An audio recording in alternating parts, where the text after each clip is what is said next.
friends, welcome. Today we are talking about French cleats, about how do we make them, how to install them, and how to use them. Now, French cleats are simple brackets that are really easy to make, and you can use them to hang up heavy things on the wall. You often see them in workshops in the form of French cleat walls, where they put all these French cleats on the walls and you can hang all your tools on it. But you can also use it to hang heavy mirrors or cabinets, or just one-off things as well. And making them is actually really easy. All you need is one saw, and we're going to dive into all of those details. But before we get started, if you are new here, I am Anika, and I am here to demystify DIY and inspire and empower you to build all of the things. And if you are just getting started, be sure to grab the Power Tools Simplified Guide from the description below. Now let's talk about building those French cleats. So the French cleat has two parts. One of them goes on the wall and one of them goes on the object that you are hanging.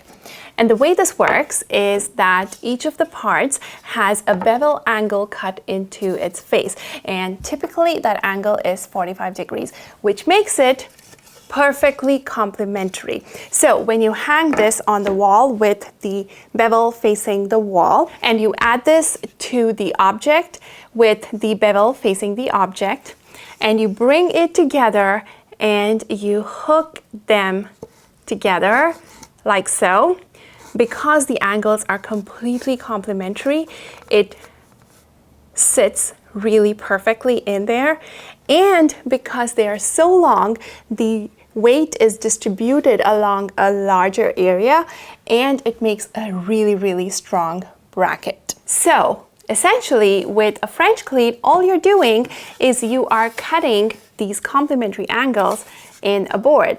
And if you are building a French cleat hanger, you can take one board and cut that angle in there, and you have your French cleat. Now, does the angle need to be exactly 45 degrees?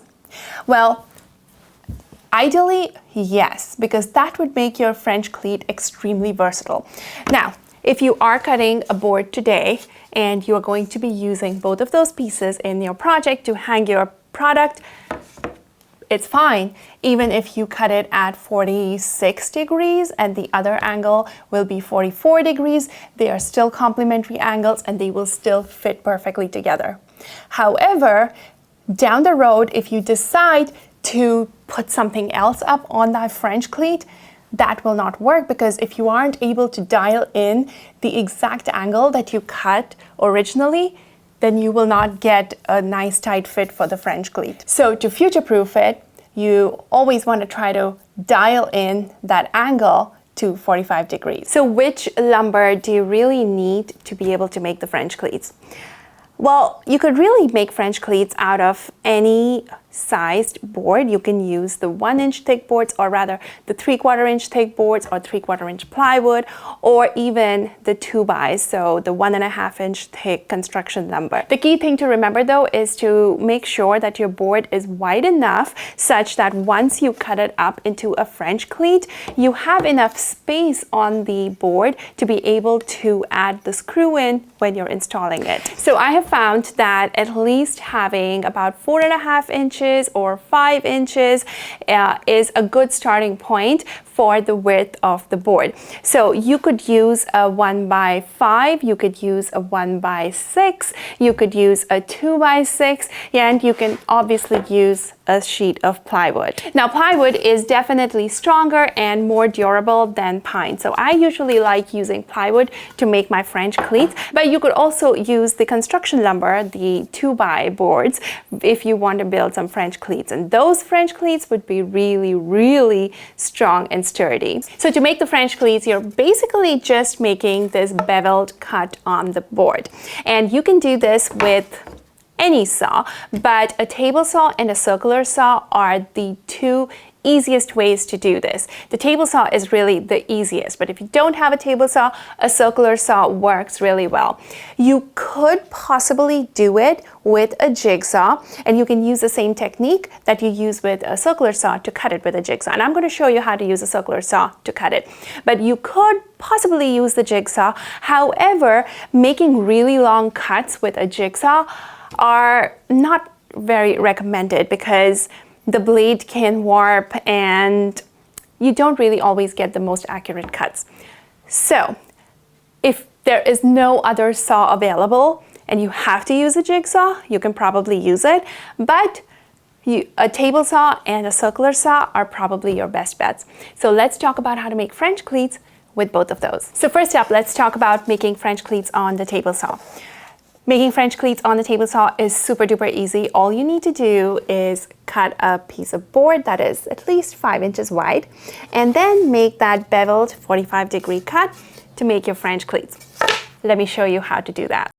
The first thing we're going to do is set the table saw fence at 5 inches and cut out a 5-inch wide piece of plywood. Next, we are going to find the center of this board. So 2.5 inches from the side and 3/8 inch from the top or the bottom. Now I need to make a 45-degree line at this center point. So I'm going to use a speed square and align the bottom with the lip on the speed square and make sure that the edge of the speed square is lined up with that center point. Now let's set up the table saw blade at 45 degrees. I highly recommend this digital angle gauge to get the precise angle. Now we need to set up the distance of the fence from the blade, and to do this we are going to measure the exact distance from the edge to the end of this line that we drew.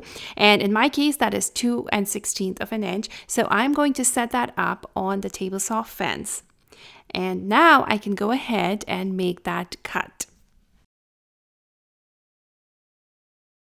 And that is our French cleat. So now let's make a French cleat with a circular saw. Now the way you make a French cleat with a circular saw is just a little bit different from making it with the table saw. And remember, if you have no other option and if you want to use a jigsaw, you can use this technique to cut with a jigsaw as well.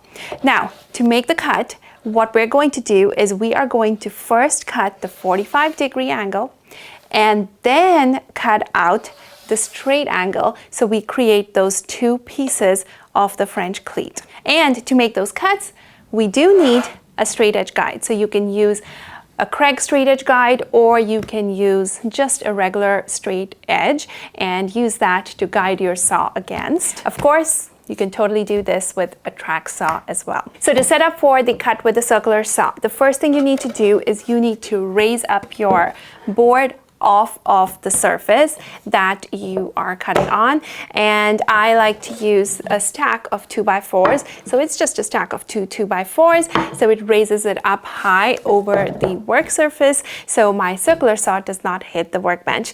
And I want to make sure to support the cut line so that my board does not twist and fall off as I get to the end of the cut. The other alternative, and you might also see a lot of others doing this, is you can use a foam insulation, a sheet of foam insulation underneath the board, and that works just as fine as well. I just don't like having more things to have to store, and this works just fine as well. The first thing we're going to do is measure 2 inches from the edge and mark that, and then set up a straight edge to use with the circular saw to make the cut at that 2-inch mark. Now we just need to set the circular saw blade to 45 degrees and make the cut by keeping the saw's base plate against the guide for the entire cut. And this gives us the first piece of the French cleat. Now we need to make the second cut. So we're going to mark at 2 3/4 inches, set our circular saw back to 0 degrees, and then just glide the circular saw base against that straight edge and make the cut. And now we have the second part of the French cleat. And now we have both parts of the French cleat ready.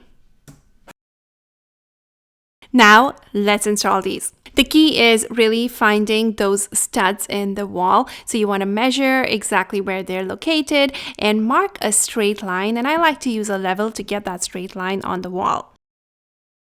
Now we can go ahead and attach the cleat to the wall by screwing it into the studs. You do want to make sure that the shorter side of the cleat or the bevel is facing towards the wall. And the other part of the cleat is attached to the project or the cabinet, making sure that the bevel is facing towards the project. In some cases, you do need to add a spacer to the bottom to make sure that the cabinet or the project stays flat and straight. Now, in the case where you want to have your project or cabinet flush against the wall, you can inset the back about 3/4 of an inch and then add in your French cleat. And this way, your French cleat will still have space to be mounted on the cleat on the wall, and your cabinet or project will be flush to the wall. And now it's time to hang the project up. The cleats hook together really well and keep everything nice and strong and stable. And that's it, friends. French cleats are so easy to build and install.